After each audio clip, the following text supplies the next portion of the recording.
Assalamualaikum warahmatullahi wabarakatuh. Berkenan hari ini saya menyampaikan kuliah tentang disfungsi dasar panggul. Nanti yang tentunya dokter semuanya akan mendapatkan di semester 3 dan semester 5. Ini sebagai pendahuluan dan mudah-mudahan bisa dimengerti karena memang ini sebagai dasar untuk mempelajari dari disfungsi dasar panggul. Mungkin sementara ada yang sudah kebayang tentang disfungsi dasar panggul? Ada yang sudah kebayang? Ada udah ya? Oke, ini biodata saya. Saya di Kemenkes itu sebagai dokter pendidik klinis utama saat ini dan di Fakultas Kedokteran sebagai lektor dan sebagai tenaga pelatih kesehatan di Kemenkes RI. Nah, sebelum kita belajar, boleh dokter mimpin untuk pantun? Dok, silakan. Silakan dokter Fahri, boleh? Silakan.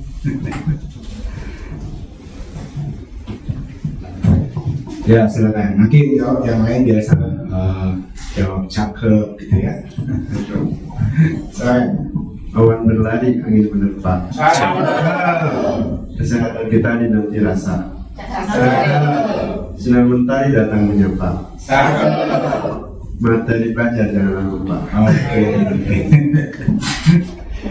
Baik dokter semuanya, hari ini kita akan belajar tentang bagaimana mengenali kasus-kasus uroginekologi rekonstruksi dan masalah-masalah dasar panggul.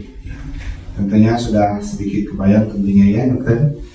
Indikator hasil belajar nanti mampu menegakkan diagnosis dan menata laksana kasus disfungsi dasar panggul yang tentunya nanti dokter akan mempelajari tentang namanya prolaps organ panggul ya. Tapi semua bidang uroginekologi itu adalah dasarnya adalah disfungsi dasar panggul. Nanti dokter akan belajar tentang definisi, epidemiologi, patofisiologi, apa itu gejala P3 ya, dan disfungsi seksual, kemudian melakukan screening dan diagnosis ya, dengan tools yang sudah ada atau menggunakan questionnaire PFDI 20 dan FSFI, melakukan dan mengajarkan cara senam Kegel. Baik, jadi disfungsi dasar panggul. Nah, kenapa bidang uroginekologi itu jadi berkembang sekarang itu karena memang adanya yang disebut disfungsi dasar panggul yang disebabkan oleh apa? Nanti kita lihat ya. Yaitu koordinasi otot-otot dasar panggul yang tidak sempurna dalam melakukan urinasi dan defekasi secara normal. Ya, memang fokusnya urinasi dan defekasi, tentunya nanti ada kaitannya dengan bersalin. Ya. Keluhan utama yaitu tentang buang air besar yang terganggu dan buang air kecil, sehingga disertai juga munculnya atau turunnya organ panggul itu sendiri dan adanya gangguan seksual. Kurang lebih 50% terjadi pada wanita bersalin. Nah, ini topiknya adalah khususnya adalah karena wanita itu bersalin, makanya adanya bidang uroginekologi ya. Apa yang terbayang oleh kita tentang epidemiologi dan faktor risiko pada disfungsi dasar panggul itu ternyata adalah sesuatu yang diawali dengan kehamilan dan persalinan ya. Tentunya usia menambah faktor risiko dan juga menopause atau pasca menopause ya. Dan satu lagi adalah metode bersalin. Ketika metode bersalin itu dalam alat, misalnya vakum atau forceps, itu akan menambah faktor risiko dari disfungsi dasar panggul itu. Di samping itu, ini ada riwayat operasi panggul, kemudian batuk kronis, ya, obesitas, kemudian riwayat keluarga dan genetik dan etnis. Mungkin etnis kita nggak terlalu ini, tapi riwayat keluarga mungkin ya. Tapi di sini obesitas, kemudian riwayat operasi panggul dan batuk kronis ini justru ikut mendukung patofisiologi dari disfungsi dasar panggul. Dampaknya ini yang nomor 1 adalah tentang prolaps organ panggul, yang kedua urinary incontinence, terutama stress inkontinensia urin. Yang ketiga, inkontinensia ani. Yang keempat, disfungsi seksual. Ya. Memang bidang urologi lagi ada yang lain, itu tentang gangguan ductus muller, tapi berkaitan dengan disfungsi dasar panggul ini adalah yang 4 hal ini. Kita lihat dulu studi kasus bahwa disfungsi dasar panggul itu pasca persalinan pervaginal muncul permasalahan inkontinensia urin, inkontinensia alfi, dispareunia, dan perlawanan panggul dengan dengan distribusi ya, setelah 6 minggu 35% kejadian inkontinensia urin, ya, setelah 6 bulan 31%, apalagi pasca salin yang disertai oasis. Ada yang tahu tentang oasis? Mungkin Dr. Azali boleh? Anal sphincter injuries. Oke, jadi kejadian trauma pasca salin ya terhadap otot-otot sphincter ani eksternal dan internal. Baik. Juga pasca salin secara seksual syariah itu ternyata juga meningkatkan inkontinensia urin, inkontinensia alfi, ya, dispareunia, ya. Oke, memang untuk prolaps pada yang seksual kurang dibandingkan dengan yang infarktus, apalagi disertai oasis. Nah, etiologi tadi sudah sampaikan bahwa masalah utama adalah tentang karena bersalin, ya, terutama persalinan pervaginal, ya, dan disertai dengan faktor risiko yang lain, ya, sehingga menimbulkan pertama cedera otot levator, cedera nervus pudendus, ya, defek pada remodeling jaringan lunak dan mekanisme yang lain, ya, sehingga semua faktor-faktor ini menyebabkan dari gangguan dasar panggul. Ya. Ini faktor-faktor berkaitan dengan itu secara penelitian. Yang paling besar adalah kita lihat adanya laserasi derajat 4, ya. Yang lain menyusul persalinan forceps dan laserasi derajat 3 dan juga vakum, ya, kurang lebih 3%. Dan faktor-faktor yang lain, ya, seperti misalnya berat bayi lebih dari 4 kilo juga mendukung faktor risiko disfungsi dasar panggul tersebut. Apa sih yang menyebabkan permasalahan utama? Kira-kira apa? Ada yang ingin berpendapat? Dr. Catherine mungkin? Sehingga kenapa sih disfungsi dasar panggul ini betul-betul harus kita perhatikan pada ibu-ibu yang bersalin? Apa kira-kira, Dok? Yang tadi tentang infarktus? Pergantian dari cedera otot. Oke, Dok, bagus sekali, Dok. Ini ya kita lihat. Nah, seperti ini, Dok. Jadi permasalahan utama ketika bayi itu lahir, kita sebagai penolong membiarkan keadaan ini berlarut-larut, ya. Sehingga ini namanya puborectalis dan ini diafragma pelvis itu teregang terlalu lama menyebabkan kendor. Ya, jadi itu masalah utama. Jadi kita sebagai penolong persalinan harus betul-betul menjaga ini. Maka itu ada kriteria buat primi tidak boleh kala duanya lebih dari berapa? 2 jam, yang multipara 1 jam. Kayak kriteria itu ada. Kenapa? Masalahnya di sana. Ya. Sehingga muskulus levator itu teregang. Dokter, analoginya kalau kita karet tulang kita masuk kita taruh di lengan, kemudian kita segera cabut, maka lingkarannya akan tetap seperti itu. Tetapi kalau karet tulang itu kita taruh di tangan kita dalam jangka waktu yang lama, maka kalau kita cabut pasti lingkarannya mirip dengan lingkaran lengan kita. Jadi analoginya seperti itu, ya. Baik, ini juga tampilan yang lain terjadinya peregangan. Kalau kita lihat di mana kepala masih belum terlalu masuk ini, ya. Kemudian berikutnya kepala sudah lebih jauh masuk. Yang hijau ini menunjukkan levator ani, ya. Nah, lebih jauh lagi pada sudah pembukaan besar, levator aninya mulai teregang, ya. Dan pada saat pembukaan lengkap, regangannya seperti itu, seukuran kepala bayi, ya, kurang lebih diameternya 10 cm. Sementara otot dasar panggul itu berapa dan itu apa diameternya, ya kita harus cari nanti. Nah, regangan yang lama menyebabkan si dasar panggul itu akan tidak kembali lagi, elastisitasnya rusak sehingga diameter atau diafragma pelvis itu atau levator itu menyebabkan kendor. Ya. Nah, ini faktor utama pada saat kehamilan terjadinya penekanan pada bladder, kemudian dasar panggul itu sendiri. Ya. Maka itu kehamilan termasuk faktor risiko dari disfungsi dasar panggul. Apalagi saat bersalin. Dokter perhatikan ini, di samping otot yang teregang juga nervus pudendus juga teregang dan terjepit.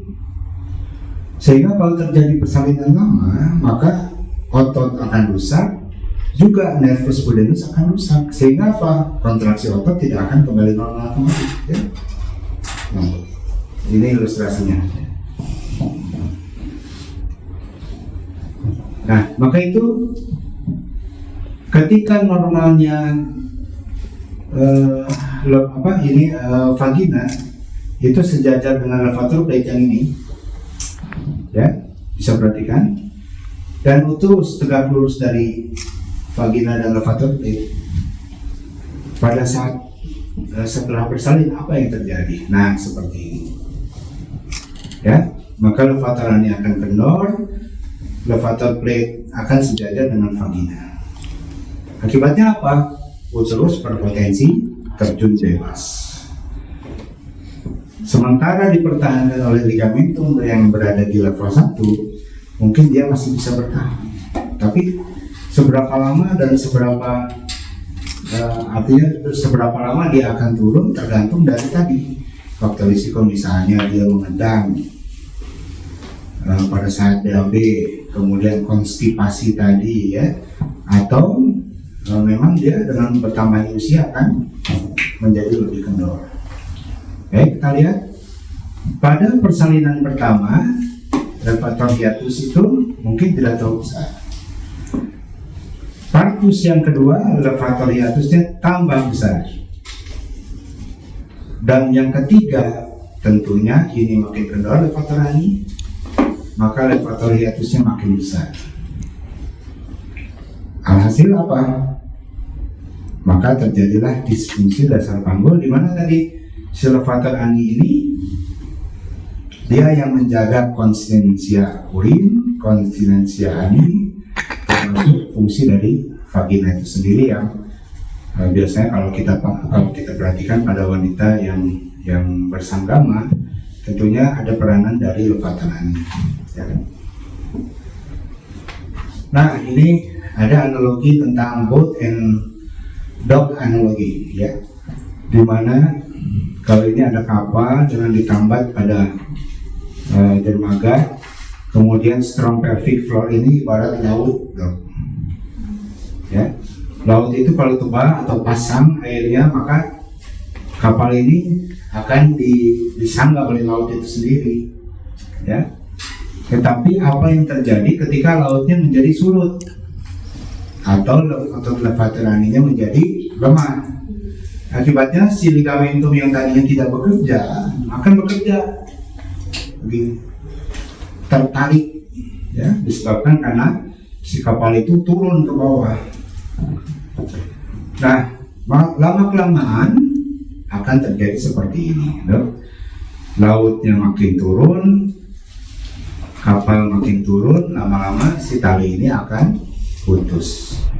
Itulah yang menyebabkan level 1 dari ligamentum cardinale dan sacroiliac ini akan putus atau melemah sehingga rahim turun ke bawah. Ya. Itulah kira-kira yang menjadi dasar patofisiologi. Ya. Mudah-mudahan bisa dimengerti sampai sejauh ini. Bisa ya? Ada yang lebih jelas? Boleh bertanya? Baik, hasilnya tentunya ada yang disebut uretrokel, di mana uretra itu turun, ya, ada yang namanya sistokel, di mana penyangga vagina bagian depannya lemah, ya. Ada yang namanya rektokel, di mana fascia rektovaginanya lemah, dan enterokel di mana usus akan turun pada puncak vagina. Ya. Dan yang lebih parah ketika turun semuanya. Ya. Nah ini bentuk yang lain, ada yang namanya fistula, kemudian ini tadi perineumnya rendah, ya.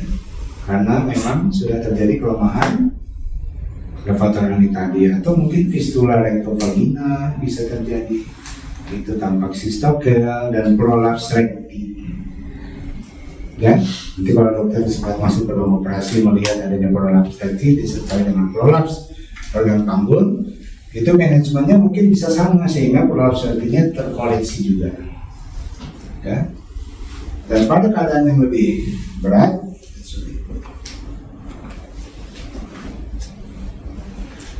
nah ini yang namanya prosidensia. Jadi semua organ ini turun level 1, 2, dan 3. Ini kondisi yang paling berat. Ya tentunya ini membuat kualitas hidup pada wanita itu akan berkurang. Ya. Baik, ada pertanyaan sejauh ini? Apakah saya masih ada waktu, dokter? 15 menit dok. Baru 15 menit. Baik. Kalau kita lihat di sini bahwa levator ani ini ternyata mengikat 3 organ, yaitu levator mengikat rektum, anorektal, mengikat vagina, dan mengikat uretra. Ya, maka itulah uroginekologi, yaitu yang membidangi tentang fungsi berkemih setelah bersalin, ya. Kemudian bagaimana fungsi defekasinya, ya. Dan juga bagaimana dia fungsi dari vaginanya. Dan kalau kita lihat, jadi uretra itu tersusun dari otot-otot yang berada di sekitar di lingkaran uretra itu. Tetapi ini ada 2 hal. Ada yang namanya otot uretrovagina yang terikat dengan vagina, dan ada yang namanya otot kompresor uretra. Ini yang diikat yang berkaitan dengan levator ani. Jadi dokter bisa bayangkan kalau terjadi kelemahan otot levator ani, maka disebabkan karena otot kompresor ini rusak ataupun putus, maka fungsi uretra akan tidak berada di tempatnya. Ya. Kalau kita perhatikan wanita itu kalau batuk, hati-hati ada yang urin yang keluar. Kenapa itu kira-kira? Ya, nah ini rusaknya otot-otot ini gitu. Jadi dasar panggulnya tidak dapat mengimbangi tekanan yang datang dari abdomen. Gitu.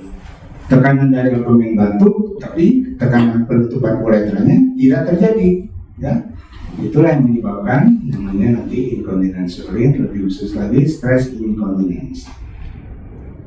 Kira-kira seperti ini. Jadi kalau ada tekanan intraabdomen pada vesikal urinaria, maka tekanan penutupan uretra itu akan mengimbangi, sehingga posisi vesikal urinaria dan uretra akan tetap ditahan oleh dasar panggul tadi, yaitu levator ani. Tetapi ketika ini menjadi lemah, tekanan dari intraabdomen dari atas tidak dapat diimbangi dengan tekanan penutupan uretra. Akibatnya apa? Vesikal urinaria ini turun. Ya. Inilah yang terjadi ketika seseorang wanita itu batuk keluar urin, tertawa keluar urin, bahkan dia olahraga keluar urin. Ya. Seperti itu. Ya, jadi logikanya harusnya otot-otot detrusor dengan mendapat tekanan dari abdomen akan ditahan dengan levator ani, sphincter uretra, menyebabkan kedudukannya tetap. Ya, tapi pada keadaan yang lemah maka akan terbuka. Ya, uretral junction itu akan terbuka. Jadi ada tekanan 10, maka dasar panggulnya harus mengimbangi 10. Tapi tekanan datang 10, mungkin tekanan penutupan uretranya 6. Akibatnya sudut UVJ-nya turun dan urin akan keluar pasti. Ya, kira-kira seperti itu patofisiologinya.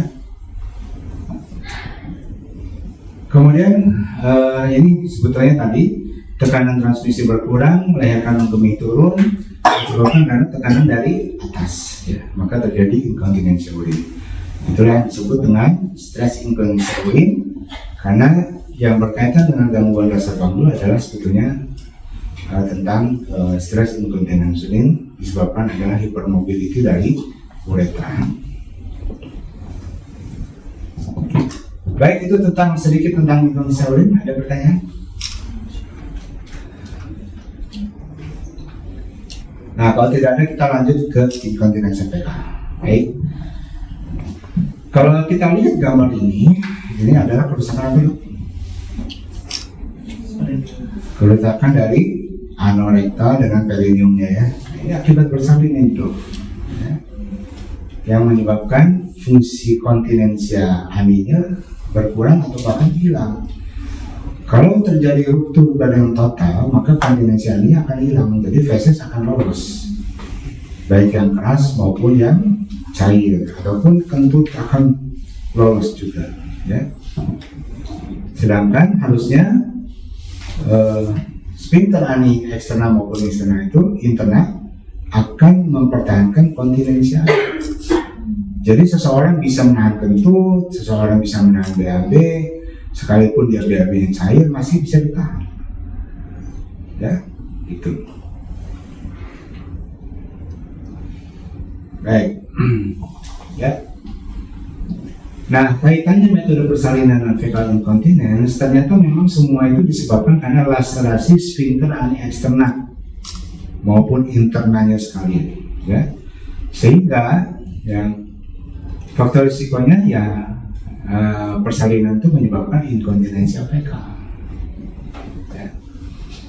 Ditambah dengan misalnya ekstraksi vakum atau forceps, itu justru akan lebih meningkatkan lagi risiko inkontinensi fekal, ya.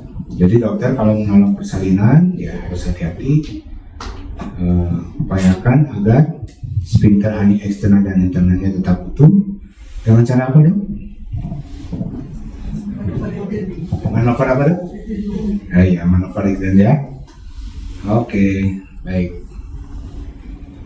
Nah, ini, Dok, dalam keadaan yang paling berat, di mana ini adalah vagina introitus vagina, kemudian ini anus, tidak ada perineum, ya, sehingga kontinensi ani akan terganggu, maka terjadi inkontinensi ani, ya. Nah, ini harus diperbaiki. Ini dampak persalinan, ya. Jadi harus kita sebagai penolong persalinan harus betul-betul bisa menjaga keadaan ini. Ya, ini database Cochrane review tahun 2010 sebenarnya, ya. Apakah benar cesarean delivery itu bisa mencegah anal incontinence? Bagaimana, Dok? Ternyata cesarean itu tidak menurunkan angka kejadian ini dari Cochrane. Inkontinensi fekal secara signifikan, ya.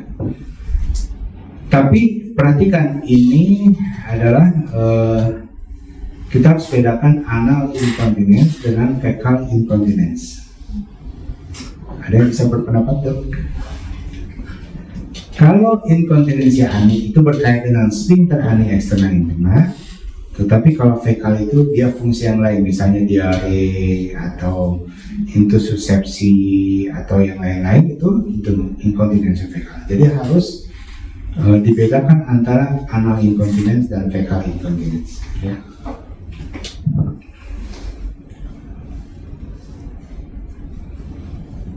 Nah, ini review juga metode persalinan dan kaitan dengan fecal incontinence, ya. Ini penelitian sistematik, ya, menunjukkan bahwa ya semua melaporkan bahwa review dan cesarean delivery itu akan mencegah dari anal incontinence, ya. Ternyata tidak semuanya benar ya, ada yang kurang, ada yang lebih. Ya.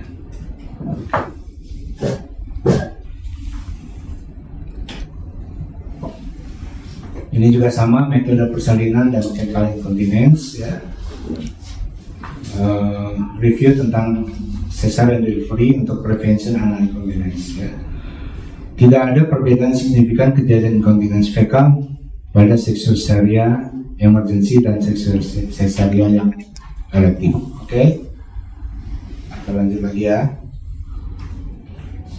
Nah, bagaimana dengan episiotomi? Ya, ternyata memang secara tradisional bahwa untuk menilai trauma janin, trauma langsung atau dasar panggul dilakukan episiotomi. Ya. Menariknya, tidak ditemukan kejadian inkontinensia urin pada kelompok yang laserasi untuk perineum dan kelompok episiotomi. Ya. Jadi episiotomi tidak protektif terhadap inkontinensia fekal ternyata. Ya, jadi kalau kita melakukan episiotomi ya lakukan penjahitan yang betul. Apalagi kan sekarang episiotomi mediolateral ya kebanyakan.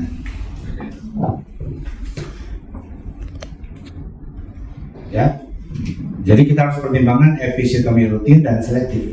Ya, tidak semuanya harus di episiotomi. Tapi kalau kita melakukan episiotomi, upayakan mencegah dari laserasi otot levatorani atau otot sphincter ani. Ya, nah ini satu lagi tentang disfungsi seksual berkaitan dengan disfungsi dasar panggul. Ya, jadi memang disfungsi seksual mirip dengan disfungsi organ panggul dalam hal penyebabnya, yaitu multifaktorial.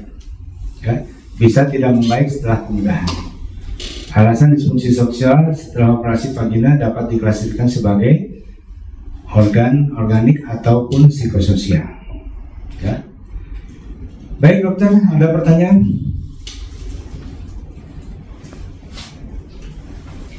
Ada pertanyaan? Ada. Silakan dok. Boleh.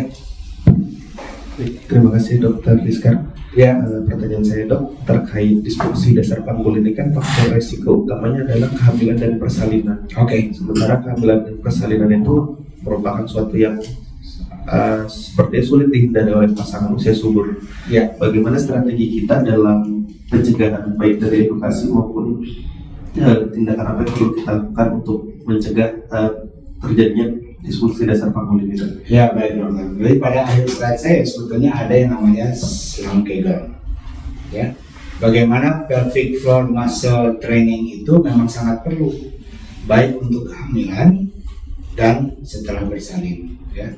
Di mana otot-otot itu akan dilatih lagi supaya dia tidak terjadi namanya kelemahan dasar panggul.